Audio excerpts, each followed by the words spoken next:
Antena Zagreb. Molim? Dobar dan, gospođo. Dobar dan. Recite mi, jesam dobio pekaru? Da.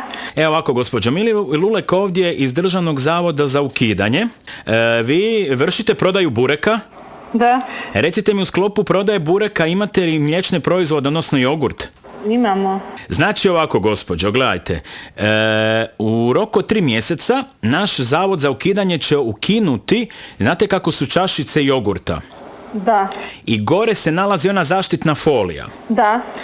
I mi smo nakon dugogodišnjih istraživanja ustanovili da ta folija nije dobra iz 2 razloga s kojim ćete se sigurno i vi složiti. Ko prvo, jeste primijetili da se ta folija kad se otvori da vrlo često da ljudima ostane mrlja jogurta na vrhu nosa?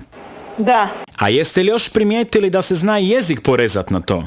Da. Ona zaštitna folija kao takva, ona na čašici jogurta se ukida i sad će od jednog posebnog novog materijala polisilidestata će se napraviti ta zaštitna folija koja je puno mekši, znate, ima malo silikonskih vlakana.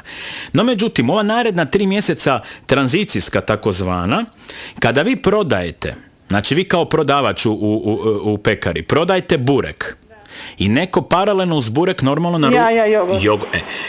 Sada, vi mu ne smijete više prodati tu čašicu jogurta, nego prilikom prodaje mu vi morate otvoriti tu foliju, ali onda vi morate tu zaštitnu foliju, mislim sad ne možda malo glupo reći, ili polizati ili s nečim odložiti onaj jogurt sa te folije, zbog ovih bakterija da se ne bi proizvela u pekari acilofatafaliza.